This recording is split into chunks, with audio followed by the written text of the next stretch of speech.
On April 12, 2013, the House Energy and Commerce Subcommittee on Energy and Power held a 2-hour and 17-minute hearing on a bill called the Energy Consumers Relief Act.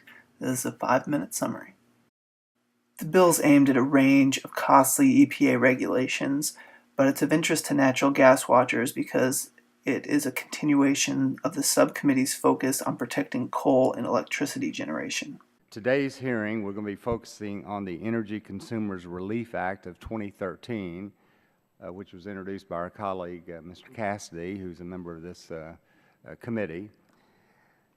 Now, today we're going to take up a bill that would require EPA to be more transparent. There was a news release yesterday put out by the Society of Environmental Journalists that said that EPA is one of the most closed, opaque agencies in the federal government. And that's the view of many of us as well. So the legislation that Mr. Cassidy is introducing today simply requires a more thorough review of cost and the impact on jobs, energy prices, if the overall cost of the regulation will exceed $1 billion. The bill's chances of becoming law are limited by staunch Democratic opposition. This bill says we're not going to look at the costs and the benefits. We're going to look at the costs.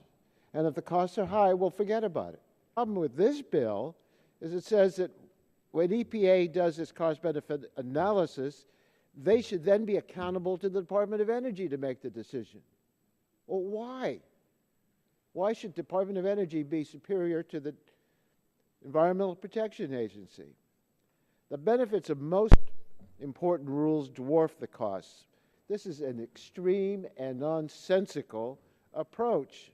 The American people want us to solve problems, not waste our time with partisan posturing, taking up nonsensical message bills, stand no chance of becoming law. The bill today is simply another sham that may serve as a good messaging piece for the majority and its allies, but will never ever see the light of day in the Senate and will never ever be signed into law by President Obama.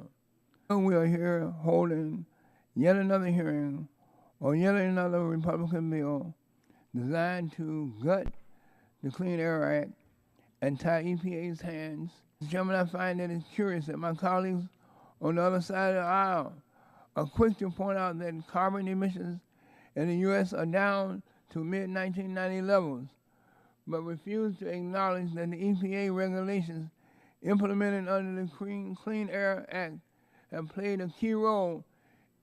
As one might expect, Republican witnesses warned against overregulation. Almost all manufacturers around the world can meet high-quality standards, and so the only thing that differentiates us from our global competitors is cost. Today, at this very moment, we have lower natural gas prices that is giving us a relative competitive advantage. But the other point associated with this bill is that all of those costs, when you're regulating those industries, get passed on to us, either directly or indirectly. And this weighs on this ability to compete. And Democratic witnesses warned about the failure to regulate. So I had a patient a while back during the summer. He was 53. He had both asthma and COPD. One morning he walked to the bus stop near his home, stood near the exhaust of an idling bus for approximately 5 minutes.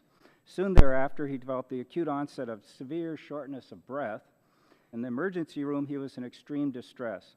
He couldn't get air in or out of his lungs, and his blood pressure shot up to 200 over 139. In the ICU, he required near-continuous bronchodilators, high-dose intravenous steroids, and neuromuscular blockade for management of his severe exacerbation of asthma and COPD. Absent the exposure to air pollution, my patient could have expected to live a fairly healthy life. Instead, air pollution nearly killed him. His brief exposure to diesel particulate and gases, combined with his underlying asthma COPD, led to this 9-day intensive care stay, 24-day hospital stay with all the associated costs, approximately about $413,000. So when the air pollution is bad, the above scenarios are repeated across the U.S.